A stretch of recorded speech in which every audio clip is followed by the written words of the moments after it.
strategy for the coming year, what do you think should be the focus for global mobility and immigration? So I'd like to also, as you start, I'd like to pull in and spotlight Elena because I know she has a crystal ball. Yeah, absolutely. Yeah, I would say sort of three things to look at. First of all is actually, policy. I've seen these little buzzwords or pop-up policies, which I thought was a great way of describing it. Just short-term policies for this period. So how do you control your staff and where they work and where they're going to go, and how do you internally approve that? I think so. Looking at policy, looking at tracking technology, and looking at year end. And I think I know that's sort of 2020 focused. I think there's very much a sense that this will continue, this sort of, temporary relocation, working from anywhere.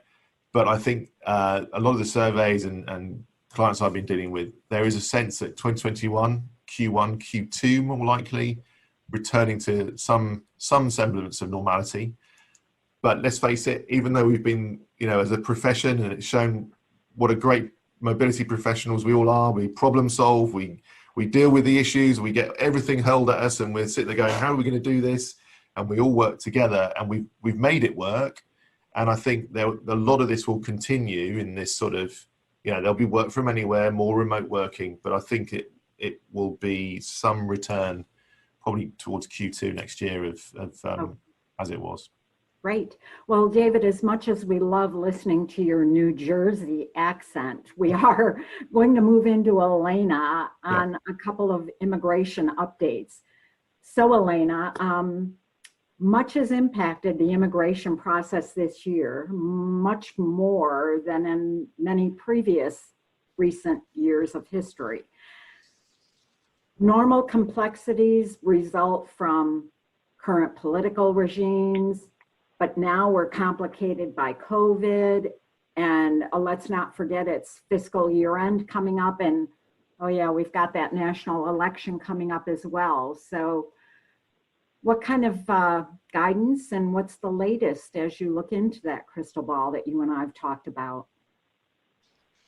Well, thank you, Beverly, for that great question. I want to kind of pick up on the last question that David referenced with policy development. And I can only say is the way to look at your policies is to be agile about it.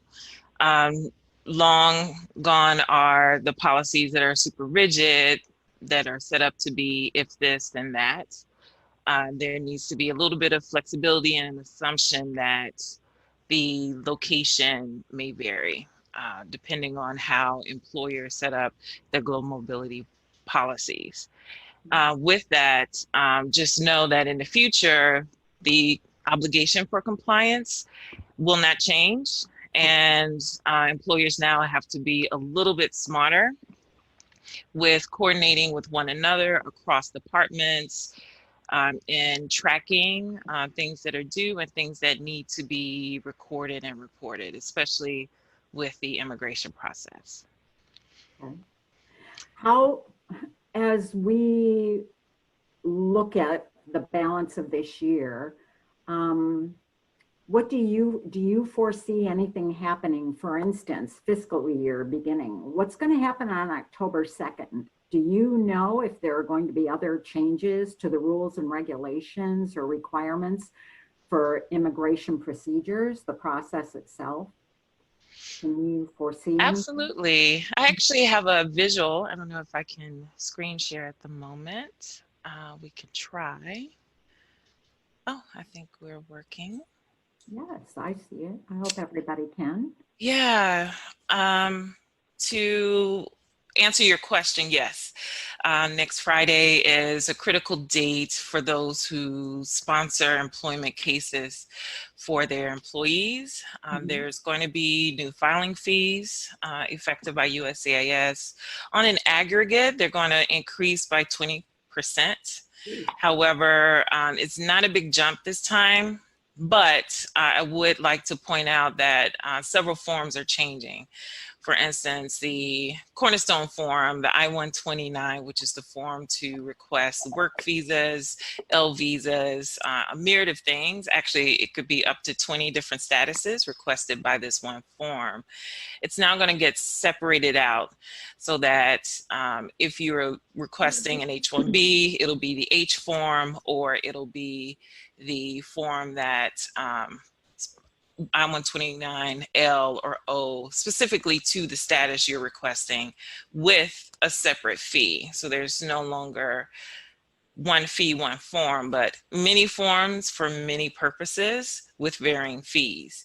Now, several employers are anxiously awaiting a preview of these forms since it's just coming out next week. However, those forms are kind of caught up in the OMB review process and have not been released to USCIS. So in order for a government agency to release any new forms, it has to go through the bureaucratic government process.